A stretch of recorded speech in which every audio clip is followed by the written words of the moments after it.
Magandang araw. Ayan, nabisita ko rin si Ate Whitney. Oo nga, sa tagal-tagal namin magkasama sa ang probinsyano, ngayon lang siya nakarating sa bahay. Hindi kasi lagi mo ako binibisita. So, naisip ko, ako naman ang bibisita kasi binisita mo ako sa taping ko, 'di ba? Sa Magandang Araw.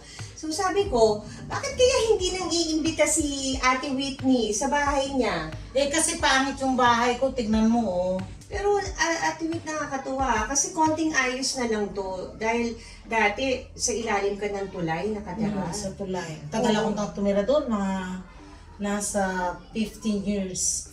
Dito ko lahat naranasan. Yung hirap, yung saya, yung sakit. Ang pinakamahirap na naranasan namin dito, yung madaling araw na sinunog kami. Tawag dito Towerville. Tower Villas. Oo. Sikat na sikat dito si Ate Whitney. Anuin mo, saan ang bahay? Ay, ano po, malaki po yung bahay niya. Wow, Malaki. Malaki yung bahay niya. So, nung nilipat kayo dito, anong itsura nito? Ano siya? Isang ano lang? Ano lang siya, parang wala pa siyang taas. Ano pa lang siya, parang box ng posporo. Pagka-relocate sa inyo, may option kayo na bayaran nyo? Babayaran namin every month. Kasi Every ang month. unang bayad namin na sinabi nila rito sa amin, 200 pesos monthly. So, yung 200 pesos monthly, ilang taon yan?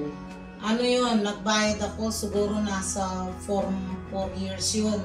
4 Ng month years. to month to. Nung napasok ako sa probinsyano, tinaas ko na yung hulog ko. Ginawa ko ng 20, Okay. 25. Pero magkano ba ang total daw itong Nasa ano siya, nasa 200 to. 200,000. Nasa 200 to. Yung 200 monthly, hanggang 4 years lang yun na babayaran mo ng 200.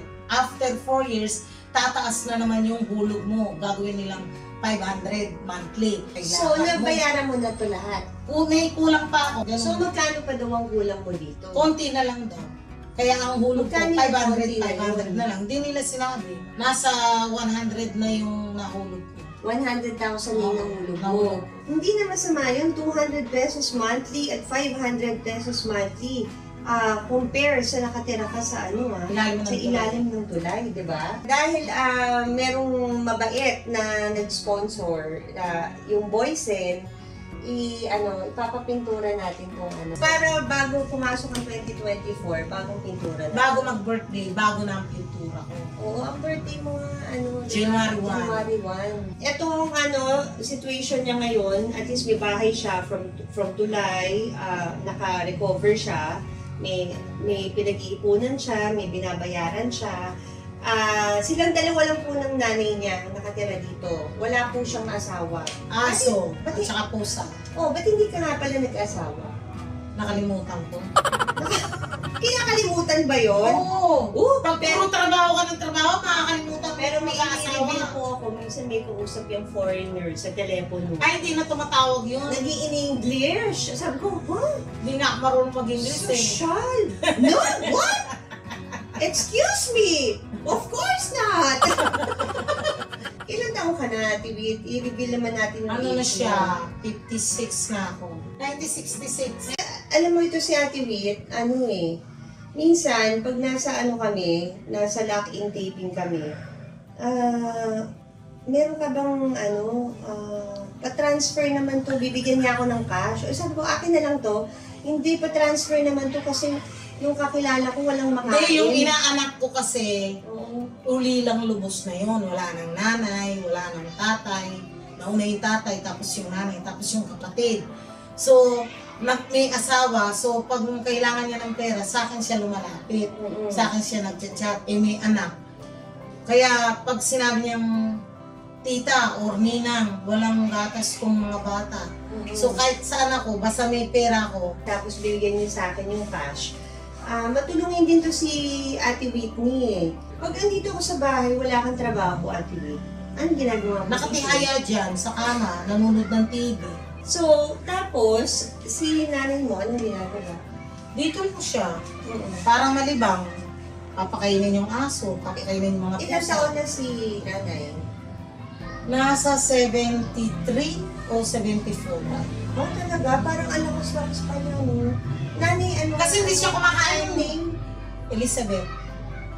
Doon ba kinuha? Kaya Elizabeth ka sa probinsya? Ay, hindi ko nga alam. Kaya nung sinabing, ikaw, si Elizabeth, sabi niyo ko sa blog, sige, tinanggap ko kasi nanay ko Elizabeth eh. Ang galing. Ma'am, sobra naman po ang baba ng tingin niyo sa amin. Magkaiba lang po tayo ng antas ng buhay. Pero pare-pareho po tayong tao. Basta Ate Whip, at least nakapunta na ako dito, sisikapin natin, unti-untiin natin maayos to. So, pagpipinturahan natin, at tingnan natin kung ano pang magagawa natin. Tapos, itong higaan mo, papalitan natin yan. Higaan ng nanay ko. Oo. Para komportable kayong dalawa. Tapos, marami pa dyan siguro mag-help sa atin. Mag-help sa'yo. Okay, itour mo naman kami sa taas. Punta tayo sa taas. Ayan. Malaki pa pala itong taas, oh. Pwede pang kwarto pa nga yan eh. Pwede pang kwarto. Tapos ito yung terrace. Yan ang terrace. Kaso, ginawa kong tambakan ng mga kahoy-kahoy. At least unti-unti yan na, di ba? Walang ilaw dito. Wala, ito lang.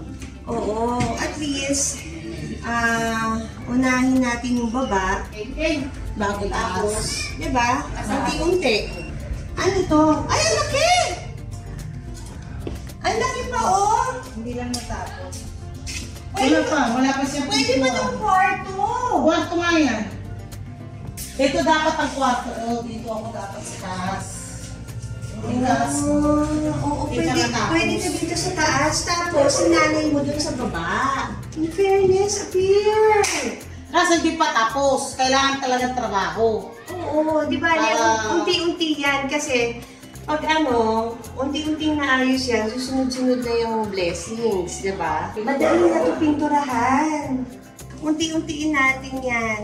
Yan, Alivit, grabe. Pinagpawisan ka sa mansion mo. Kasi nagulat ako na bumisita ka dito sa bahay namin. Kasi tagal na natin magkakilala, hindi mo ako in-invite dito sa bahay mo. Pero at least nakarating na ako, nakita ko yung sitwasyon mo dito. At marami pa palang dapat ayusin dito sa bahay mo. Pero unti-untiin natin yan. Malay mo, marami naman tayong mga kaibigan dyan na gustong tumulong. Maraming salamat. Sa abot ng ating makakaya, ang magandang araw, unti-untiin na natin ayusin para naman magandang pasok ng 2024. Diba? Kaya nga ang magandang araw ang show para pagandahin ang araw ng ating viewers at ng ating guests. O, diba? Ayan. So, natutuwa ako kasi yung storya mo, Ate Whip, isa yung inspirasyon sa mga tao. Can you imagine, dati lang siyang nakatira sa tulay. Tapos ngayon, meron na siyang napundar na bahay na konti na lang matatapos na niya. Bakit nga pala hindi ka nakaipon nung kalakasan mo? Eh, iba naman ng dun. Bata pa ako, tsaka mahilig pa ako sa disco noon. Batay na yun. So, nung bata pa siya, magastos pa siya. Magastos ako. So ngayon itong nagkaedad ako, inaano ko na kagad kasi naranasan ko yung pagtira sa ilalim ng tulay. Tapos, nung binigyan naman ako ng bahay, kailangan talaga ayusin, kumbaga palakihin, gano'n. Para may masabing, ito talaga, pinaghirapan ko to. Oo. So, iyan ang lesson. Hindi habang buhay may trabaho tayo. Hindi habang buhay malakas tayo. Kaya pag kumikita tayo, dapat kahit papano nag-iipon at nagsisave o kaya nag-iisip tayo ng pwede nating inegosyo na sa tingin natin, pag nawala itong trabaho natin ngayon, ito yung makakatulong at makakatulong sa habang buhay natin, di ba? So, ayan. Pero at least, hindi pa huli ang lahat, di ba? Nakabangon ka, nabigyan ka ulit ng opportunity na magkatrabaho noon, nakapundar ka ng bahay, at ngayon naman, pakiramdam ko naman magkakaroon ka ulit ng trabaho. Di ba? Kaya paging sa mga Sana ngayon na. Sa mga producers dyan, sa mga networks dyan, na Andito lang si Ate Wit, kahit nga daw pakain daw siya sa buhay. So, abangan natin yan dito sa Magandang Araw. I-update natin kayo about Ate Whitney at sa mga fini-feature pa natin dito sa Magandang Araw.